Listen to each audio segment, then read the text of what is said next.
November is National Healthy Skin Month. And I know healthy skin doesn't sound as glamorous or exciting as glowing skin or flawless skin. But I think most of us realize that in order to have glowing or flawless skin, our skin needs to be healthy. So in honor of National Healthy Skin Month, my friend Mary from SkinObsessedMary and myself thought it might be really fun to get together and talk about all the things we have done and still do to get healthy skin. Mary, it's so great to have you. Yay! So glad to be here. And at the same time, it's great to have you back on my channel too, because it's been a little while and, you know, it's always nice to see your face. And I'm glad, even though our time zones have gotten further apart, that we can still make time to do this, because it really does, it does make my day. Yeah. When I learned that November is National Healthy Skin Month, I thought of you and I thought this would be perfect to make a video with you. And it's such a great idea. Just the whole space of healthy skin. I don't know if people know that November is I guess in the US anyway, National Healthy Skin Month. And it's such a great opportunity to talk about the basic fundamentals of healthy skin, right? If we would put in a title, Get Healthy Skin, nobody would click No on one's it. going to watch our video. Yeah. If we put Get Glowing Skin, Get Flawless Skin. But the thing is, or youthful skin. Yeah. But there is no such thing as glowing, flawless, youthful without healthy. The healthy has to come first. So that's why we wanted to talk about that, because both you and I have had our trials and tribulations with our skin. And we've had times where it wasn't healthy and therefore not youthful or glowing or any of those things. Yep. And by the way, glowing seems to be an acquired taste. I had somebody ask me the other day. They said, I don't mean to offend you, but why are you always so greasy looking? I would be like, thank you.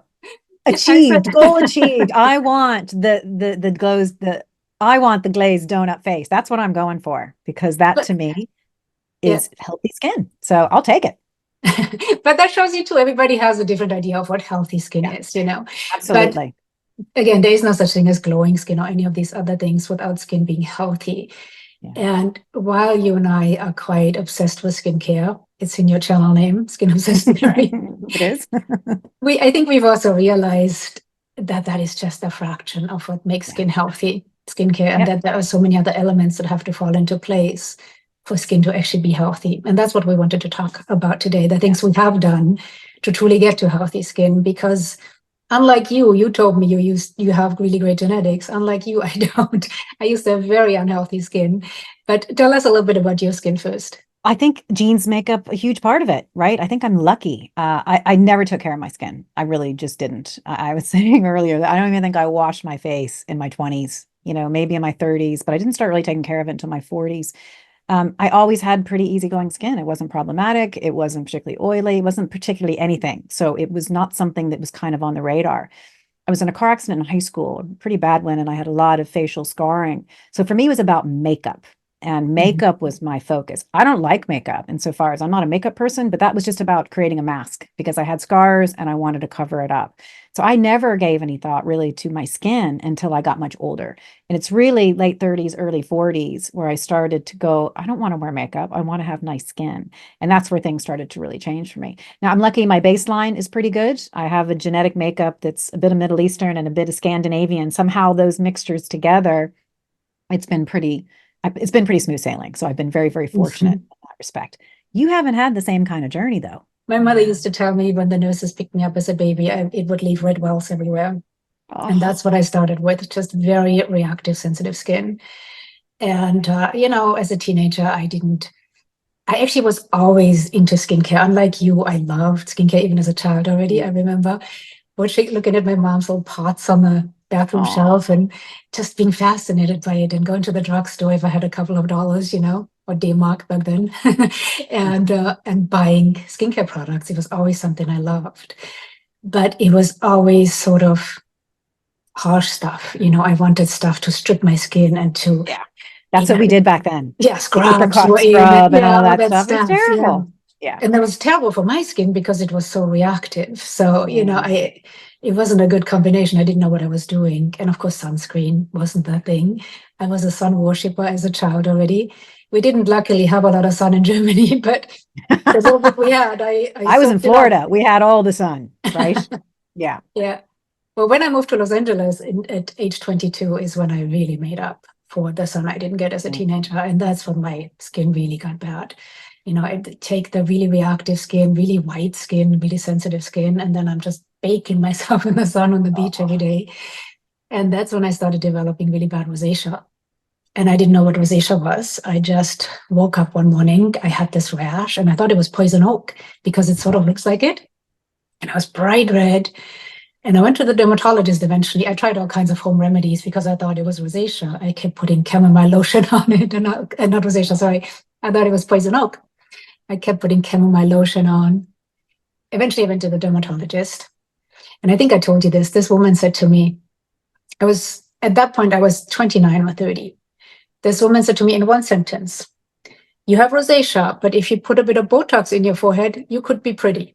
I thought, excuse me? Wait, what? I said, what? I have what? And she said the same And you think again. what I should, what?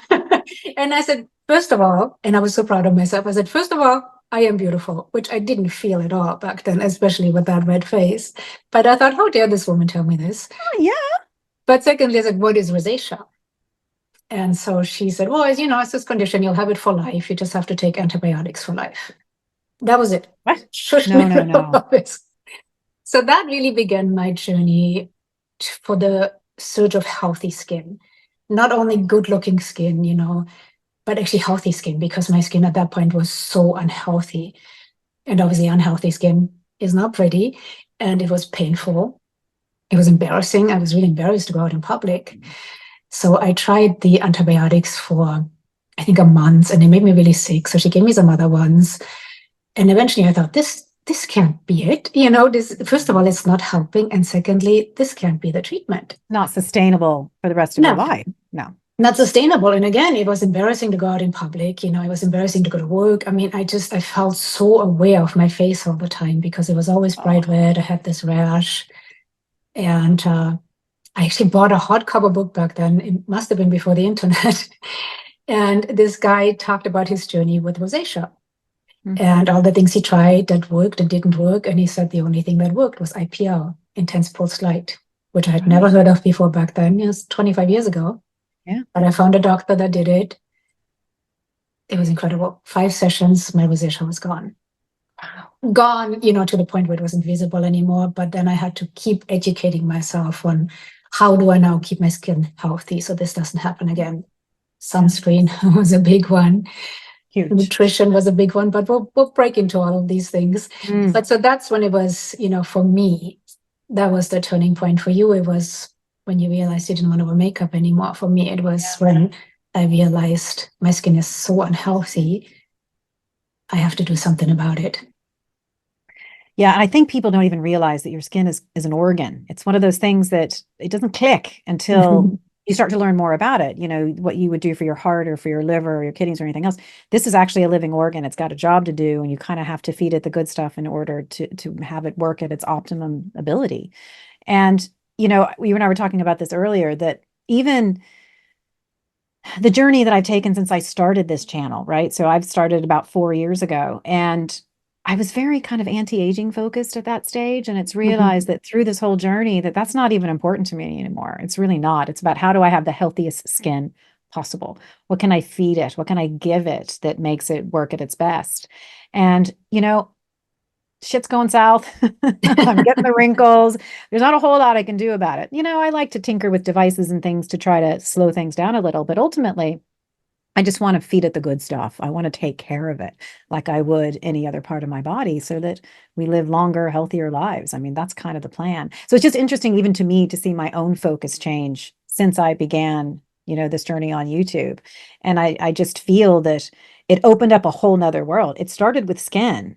And then I started to realize how everything's connected. And we can talk a bit more about what these other factors are that actually don't have anything to do with skincare products. It's not really even mostly about what we put on our face, except for sunscreen. That's the biggie. But the rest of it is how all the other things factor into, keeping ourselves healthy all over. And skin is just one part of it, right? But that's the focus, I guess, of this conversation. So I don't know about you. I assume you have a list of things that contribute to healthy skin, do you? I have a list of things, but I wanted to mention something really quickly because I thought that was just fascinating.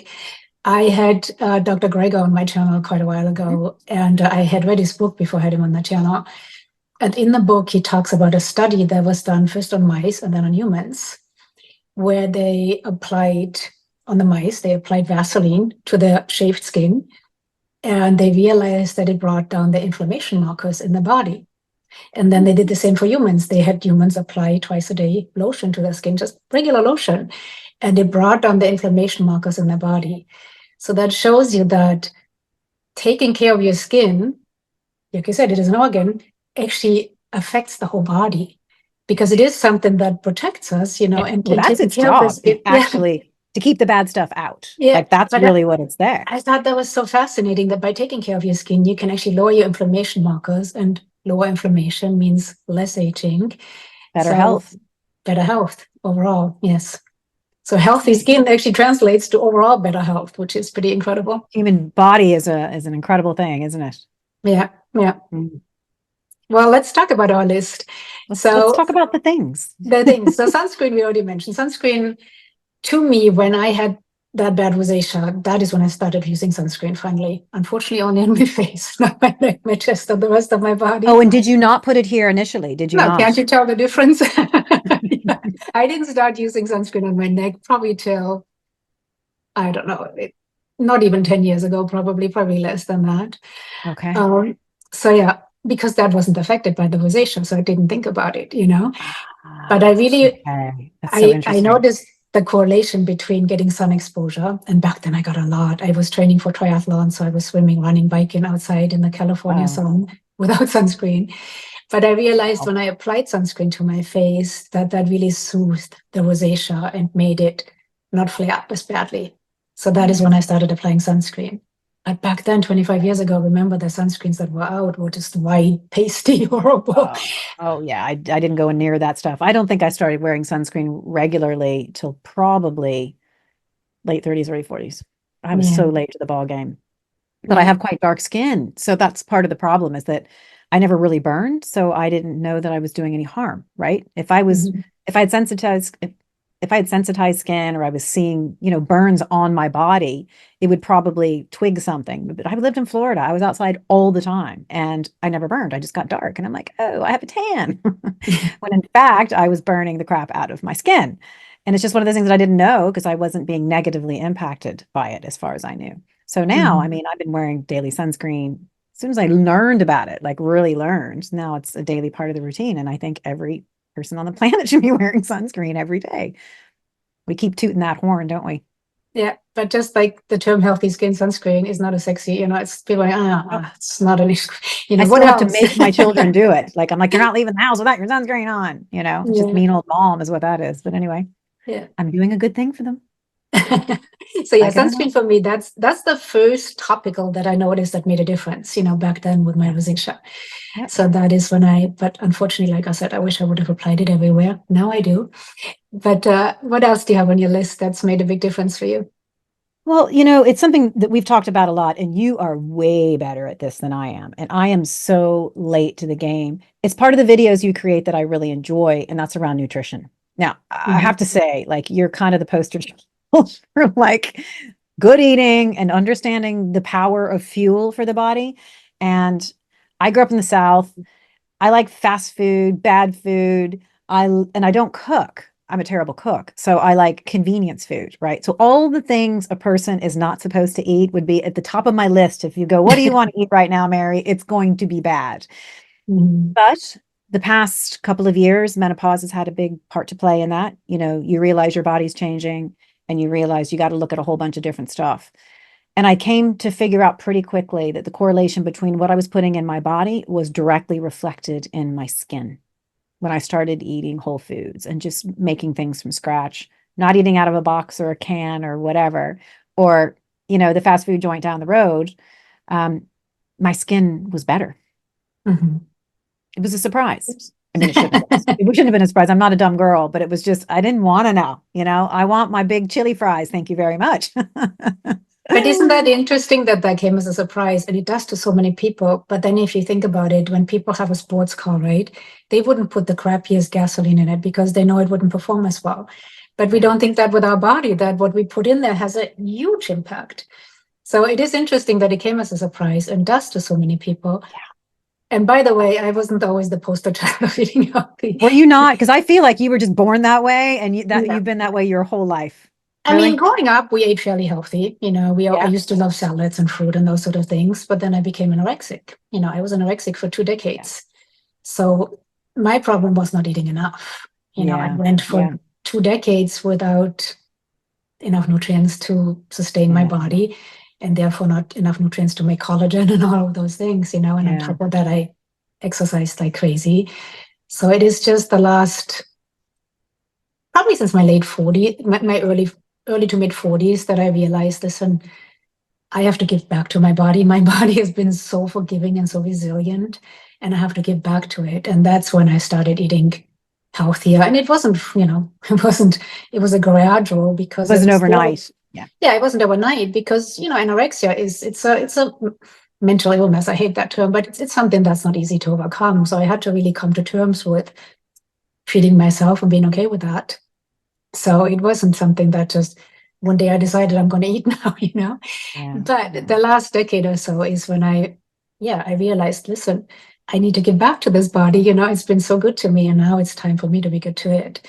And where I look at food as what it is, nourishment for the body. Yeah. And you can see it. Like, I love watching your videos. I mean, your homemade granolas, and everything is so varied. And I know you're thinking about gut health and all of these things, which directly impact our skin as well. But it makes me feel very inadequate sometimes. I'm sorry. That is so. And I know that's not what you're trying to do. I'm just like, gosh, I wish I could make that. But I'm a girl who doesn't cook. In fact, Gary he's the cook in the house, and he's an excellent cook. And he doesn't like any of the food that I like. If we're ever going down a dark path, it's always my own fault, but he cooks everything from scratch himself. But it makes a difference. And I think as I'm getting older, I'm having to pay attention to more of these things. And nutrition is so big, and it's trying to go from changing my brain to go pleasure, which if I want an ice cream every now and then, I'm going to have an ice cream, but it's going to, what's actually going to fuel my body? What's the stuff that it needs in order to work its best? And so whether we're talking about the heart or the gut or the skin, it's all the same machine, right? So eating lots of colors and, the whole foods and all of those kind of things. I'm still going to have my ice cream every now and then, right? And to not go to McDonald's, which I would really like to do. I've had to give all that up. An occasion thing here and there, but it's absolutely made a difference. So I've changed everything, I'd say, in the past 2 years, and eating so much better. And enjoying food, by the way. You can still enjoy food. Food can be really nice and still be good for you. But my skin is probably better now than it's been in the past 20 years. It really is. And I think that nutrition definitely factors into that. Oh, yeah, I think it's huge. I mean, aside from sunscreen, being the topical that I noticed, the first improvement with my skin, nutrition was the second one. First of all, starting to eat enough nutrients. Yeah, of course. But where I really noticed the difference is because my skin is so reactive, right? And it likes to be inflamed. When I really shifted my ratio of omega-6s and omega-3s. Really? About essential fatty acids, omega-9, 6, and 3.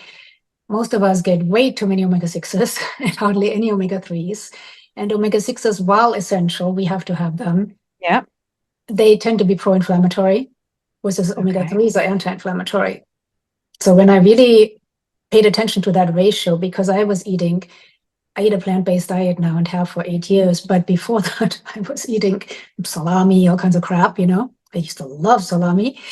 And that's processed food. Really? It's processed meat. It's horrible for you. Everything in moderation, right? I think it's sort of an 80-20 rule, like you said, you need to enjoy your ice cream, and you can have some processed food here and there. But I was doing a lot of that. I was not eating that healthy. So my rosacea was gone, but then I had perioral dermatitis, which one morning I woke up and I thought, oh no, my rosacea is back. And I had an IPL and it didn't do anything for it. And I had another one and it didn't do anything for it. It was just the rash this time. It wasn't the redness. And it just kept getting worse and nothing helped. And I went to the dermatologist and they gave me a steroid cream. worked wonders until I stopped Quick using answer. it. Then it came back with a vengeance. So anyways, I learned it was perioral dermatitis. I had it for several years. The only thing that helped was a cream called Elidel, which is an immune suppressant cream. And that would help on the spot. I would put it on, but then it would come up somewhere else. So every day I was just moved around, did it? And then I changed my diet. It had nothing to do with my skin. We were living in Paris at the time, and I would go to the butcher and get meat, and I just couldn't do it anymore. It's like everything, in Europe, everything has hooves and ears and eyes. And I was like, I can't do it, because in the United States, your meat is packaged. You don't know what's probably not even half the time. Yeah, exactly. So I would go to the butcher like this, and I did 2 chicken breasts, and the lady's like, "Don't you want this?" I'm like, "No, don't look over there." So one day I came home to my husband and I said, I can't go to the butcher anymore. Will you try being vegan with me? And I thought he's going to look at me and just laugh. And he said, okay.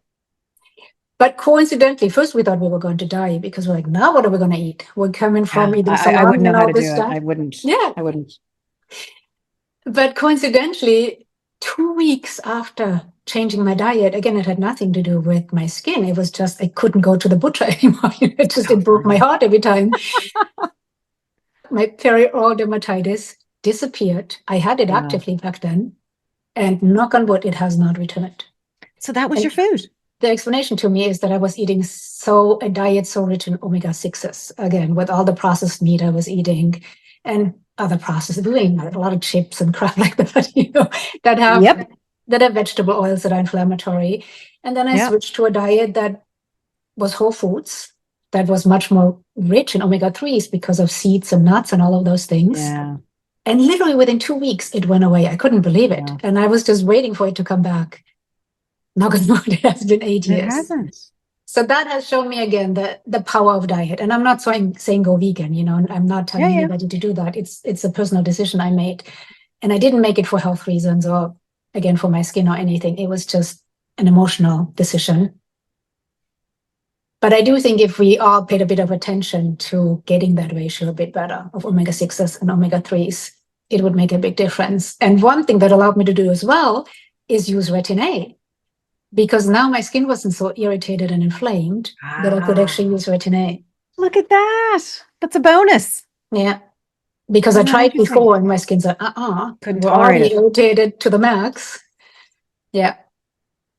Gosh, so diet is huge. Diet is huge, and it's often not so much what we eat, but also what we don't eat, what we don't put 100%. Yep. Okay, so that's your number 1 and 2, sunscreen, nutrition. What would be next on your list? I mean, honestly, I think nutrition is even bigger, because I could just barricade myself in the house and not get any sun. But I think nutrition is the number 1 thing. It's not just for skin, but as we get older, it's what fuels our body. It's what fuels every cell in our body.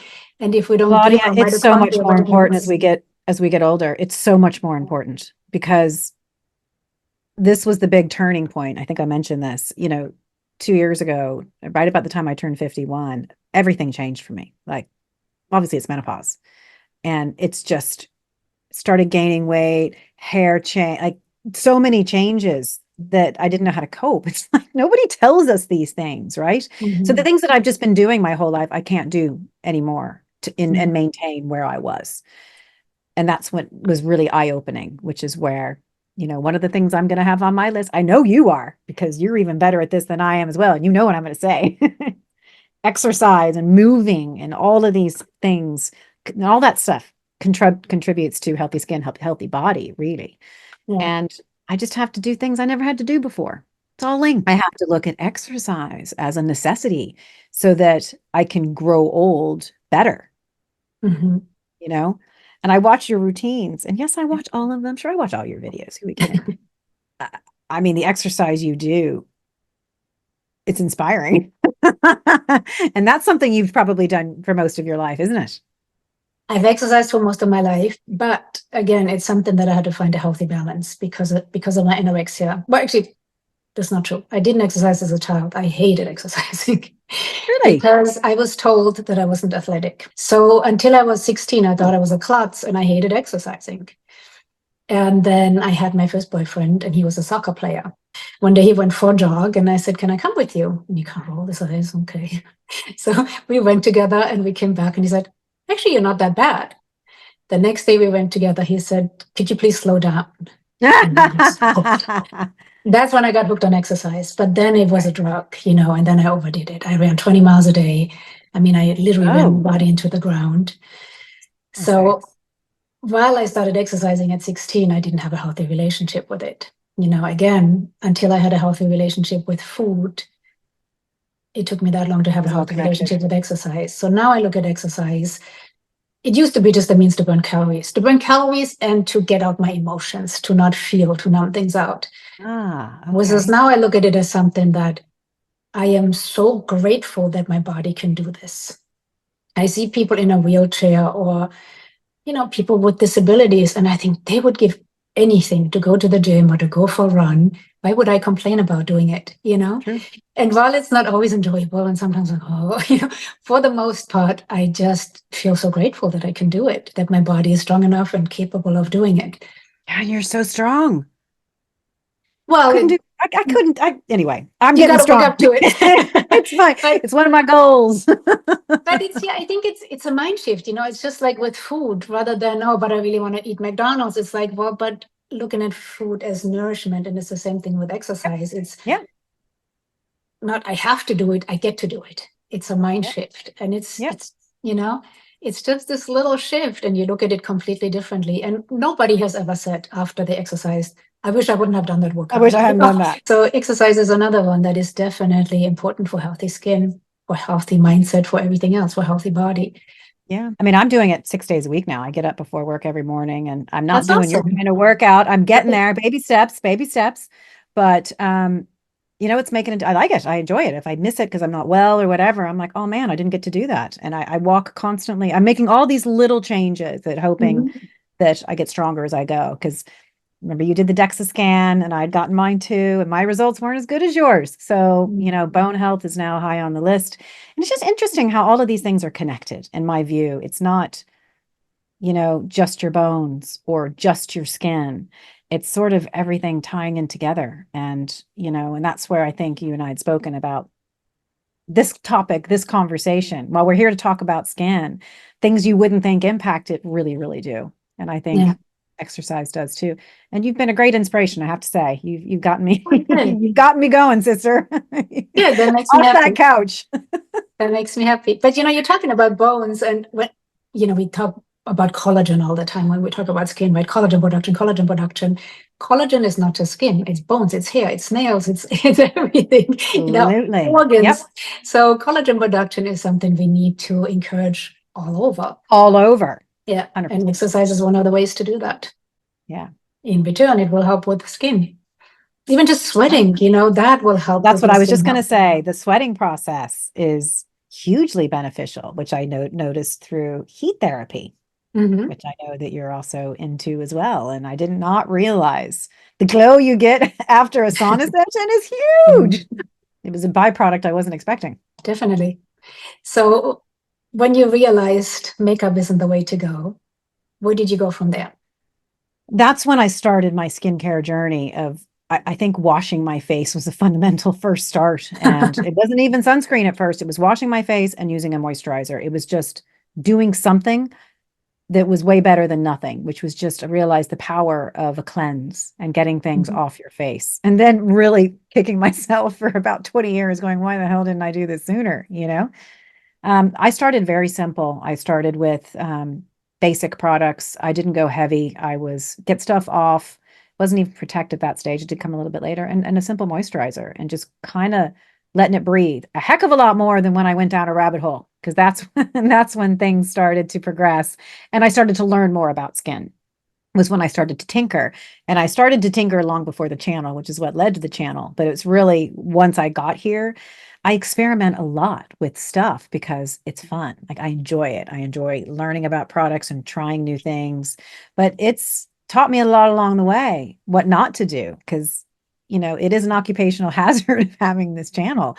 You screw up your skin a lot. You know, you overstimulate, you do too much. And I do think it's the thing now that worries me the most about skincare and about the influencer world. And, you know, we see young kids wanting to use vitamin C's and retinols, and you're like, what are you talking about? You know, like 12-year-olds who have perfect skin. It's like your skin is never going to look as good as it does right now. Leave it alone. You know, so I think starting slow was what the best thing for me was. Um, and then learning what not to do along the way. And what is that? Too much. Mm-hmm. Too much definitely took me down a very dark road. I guess about 2 years ago, I think it was. I was just throwing too much in my face. You know, not only was I using tretinoin, but I was using a lot of acids. I mean, just regular stuff that if used in the proper way is fine, but I probably wasn't using it in the proper way. I was throwing everything at my pretty resilient skin. It takes a lot for me to flare. It really does. But I hit a point where, and it was so small, I mean, I barely noticed it, that my skin started peeling. And it wasn't a visible peel. You know how products that don't mix can pill, and it's just you can feel this little bit? Well, my skin was doing that all the time. Like I'd wash my face and then I would have this pilling. I'm like, what is going on? And I happened to be in a salon, you know, getting a wax done. I asked the chick, would you just have a look at my face? And she's like, what have you done? It's just peeling. Like, oh dear. I had to stop everything for months. Like I didn't put anything on my face for a very long time and had to just do a complete detox. I had to do a fast, skin fast, and just come back to basics. Very little products for, I mean, I didn't go back on retinol for probably almost 2 years, a year and a half, like just stop. And it made me really reevaluate what I was doing. Now I'm still a tinkerer. I mean, I still love experimenting and trying different things, but I'm far more cautious about it. The order in which I do things, how many things I'm doing at the same time, and really trying to ask myself, do I need this? Like, why would I even put this on my face? Right? Because there are reasons why we like tretinoin, which I'm not using anymore. I've got the I was going to ask you. Yeah. Okay. Because I've just learned. And again, I've also found things are cyclical. Like things might be fine for a while and then they're not fine. So then you have to step back and go, what's happening differently now? Because I was doing these skin tests. There was a company that's not around anymore. It breaks my little heart, called the Skin Trust Club. And you would do a swab of your cheek and send it off for analysis. And I learned through doing this on 3 different occasions that my skin type changed with each one, from severely dry to balanced and normal to severely oily. I'm like, I don't have oily skin. But I mean, the microbes on your face do not lie. It's science. And I realized I made a huge diet change. When I got rid of all the bad stuff in my diet, it actually took me having conversations with the scientists at the company for us to figure out why there was such a big jump. It's like, what have you done differently? I said, well, I have a new diet now. I've gotten rid of all the junk food. I've cut all the sugar out of my diet. They're like, oh. So then I was realizing that things that had nothing to do with what I was putting on my face was directly impacting what was happening to my face. So that was sort of eye-opening. So for me with Tret, I've had an on and off love affair with it. It goes really great for a year or so, and then something goes wonky and I have to back off. And I realize there is not one size fits all. There is not, if you have a routine that's working, that is great. You're best off to not mess with it. Don't throw a bunch of stuff at it if you don't need it. People are always saying, well, should I try this? I'm like, I don't know. You know, how's your skin? If your skin's great, no, you don't need anything else. Like, you know, don't worry about it. It's a hard lesson to learn. But I do think things change and you got to pay attention. I feel like I keep going down these little tangents, though. I'm like making a left and making a right. Are we staying on topic here for skin health, do you think? You know, I think it's such a complex thing, right? And we are talking about skin health, which again, it's affected by so many different things. But when you were just saying all the things I shouldn't be eating and it's all connected, what made me think, what I thought of right away is the mindset is connected with it too. And when we beat ourselves up for all the things we shouldn't be doing, then that's a negative thing again too. And that's why I think it's really, and it works for me and it might not work for everybody, but for me it works. I build pleasure into my diet. I wake up and first thing in the morning I have dark chocolate. I could tell you it's for the antioxidants. No, it's because I love it. Because you want it. Because I want it, because it gets me out of bed. I love the taste of it. It melts in my mouth. It's enjoyable. And it's something that I allow myself, because I think if we completely just beat ourselves up for every little thing, then that just, that's not healthy either. I mean, Dead this right. up here can be the most toxic thing we consume is our thoughts. We're And hard on ourselves. those then affect skin health as well. I really hope you enjoyed this video so far. Part 2 of this video can be found on Mary's channel, and I will actually link it right here. So make sure to head over to Mary's channel, give us some love, subscribe, and watch part 2. I would love to know what you do to get healthy skin. What do you think are the most important things as far as skin health? Please share it in the comments. Any questions or comments? Of course, please share them down below. Always love to hear from you. Thank you so much for being here. Don't forget to head over to Mary's channel, and I'll see you in my next video. Bye.